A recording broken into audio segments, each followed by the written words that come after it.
दोस्तों, आज की कहानी है पत्नी के रहते हुए भी तहसीलदार ने नौकरानी को बनाया अपने जिस्म का शिकार। कहानी पसंद आए तो वीडियो को लाइक और सब्सक्राइब जरूर करना। अरे रामकली कहाँ से आ रही है? सामने से आती हुई चंपा ने जब उसका रास्ता रोककर पूछा, तब रामकली ने देखा कि यह तो वही चंपा है जो किसी जमाने में उसकी पक्की सहेली थी। दोनों ने ही साथ साथ तगारी उठाई थी, सुख दुख की साथी थी, फुर्सत के पलों में घंटों घर गृहस्थी की बातें किया करती थी। ठेकेदार की जिस साइट पर वे काम करने जाती थी, साथ साथ जाती थी, उनकी दोस्ती देखकर वहां की दूसरी मजदूर औरतें जला करती थी। मगर एक दिन उसने काम छोड़ दिया, तब उनकी दोस्ती टूट गई। एक समय ऐसा आया जब उनका मिलना छूट गया। रामकली को चुप देखकर चंपा फिर बोली, अरे तेरा ध्यान किधर है रामकली? मैं पूछ रही हूँ कि तू कहाँ से आ रही है? आजकल तो मिलती क्यों नहीं? रामकली ने सवाल का जवाब न देते हुए चंपा से सवाल पूछते हुए कहा, पहले तू बता क्या कर रही है? मैं तो घरों में बर्तन मांजने का काम कर रही हूँ। और तू क्या कर रही है? वही मेहनत मजदूरी।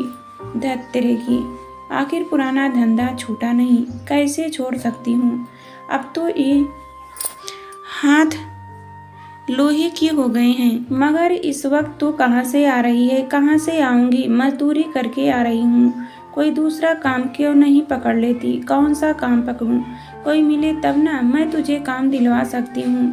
कौन सा काम? मेहरी का काम कर सकोगी? नेकी और पूछ पूछ। तो चल तहसीलदार के बंगले पर, वहाँ उनकी मेम साहब को किसी बाई की जरूरत थी।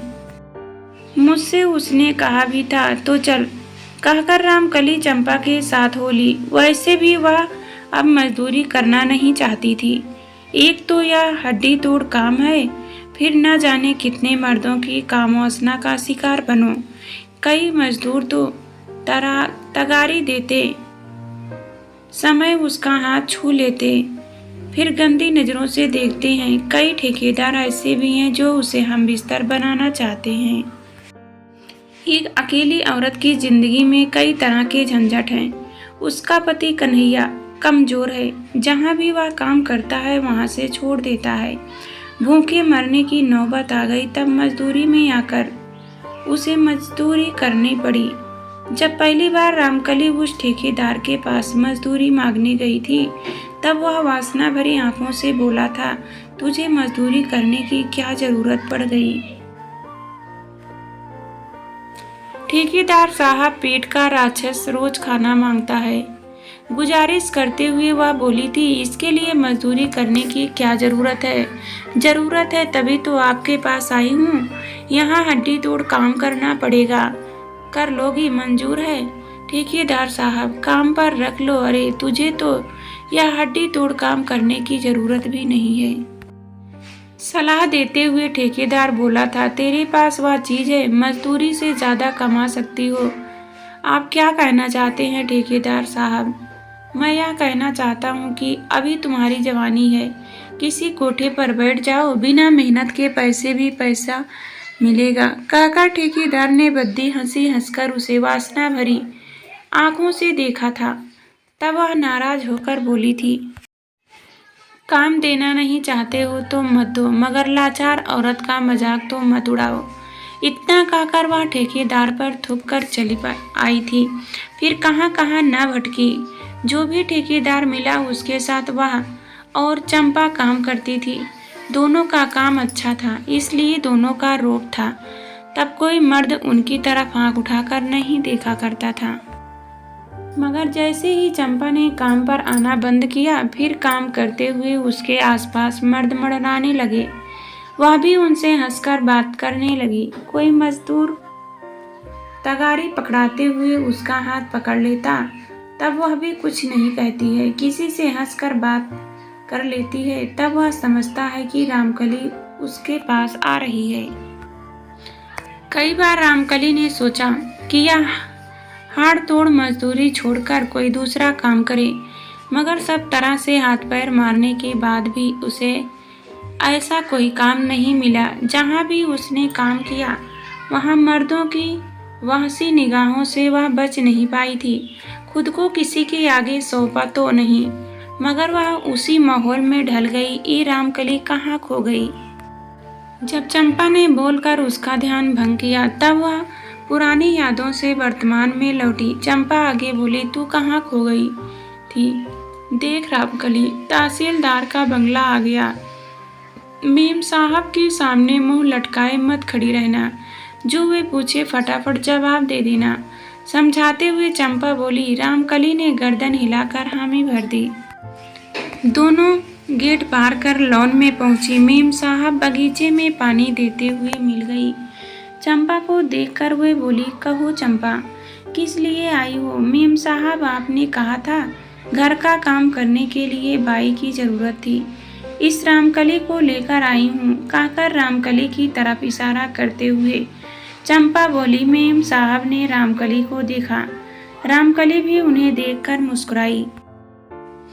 तुम ईमानदारी से काम करोगी? मेम साहब ने पूछा। हाँ मेम साहब, रोज आएगी? हाँ मेम साहब। कोई चीज चुरा कर तो नहीं भागोगी? नहीं मेम साहब, पापी पेट का सवाल है, चोरी का काम कैसे कर सकूंगी? फिर भी नीयत बदलने में देर नहीं लगती। नहीं मेम साहब, हम गरीब जरूर हैं मगर चोर नहीं हैं। चंपा मोर्चा संभालते हुए बोली। आप अपने मन से यह डर निकाल दीजिए। ठीक है चंपा, इसे तू लाई है इसलिए तेरी सिफारिश पर इसे रख रही हूँ। मेम साहब पिघलते हुए बोली, मगर किसी तरह की कोई शिकायत नहीं मिलनी चाहिए। आपको जरा सी भी शिकायत नहीं मिलेगी। हाथ जोड़ते हुए रामकली बोली, आप मुझ पर भरोसा रखें। फिर पैसों का खुलासा कर उसे काम बता दिया गया। मगर 8 दिन का काम देखकर मेम साहब उस पर खुश हो गई। वह रोजाना आने लगी। उसने मेम साहब का विश्वास जीत लिया। मेम साहब के बंगले में आने के बाद उसे लगा उसने कई मर्दों की निगाह से छुटकारा पा लिया है, मगर यह केवल रामकली का भ्रम था। यहाँ भी उसे मर्द की निगाह से छुटकारा नहीं मिला। तहसीलदार की वासना भरी आंखें यहाँ भी उसका पीछा नहीं छोड़ रही थी। मर्द चाहे मजदूर हो या अफसर, औरत के प्रति वही वासना की निगाह हर समय उस पर लगी रहती थी।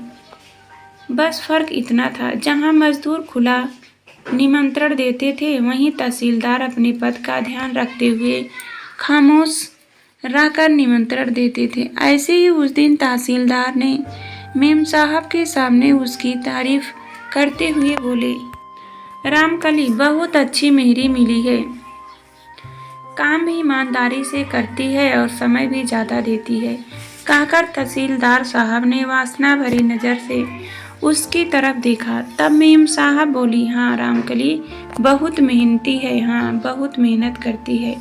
तहसीलदार भी हाँ में हाँ मिलाते हुए बोले, अब मैं छोड़कर तो नहीं जाओगी रामकली?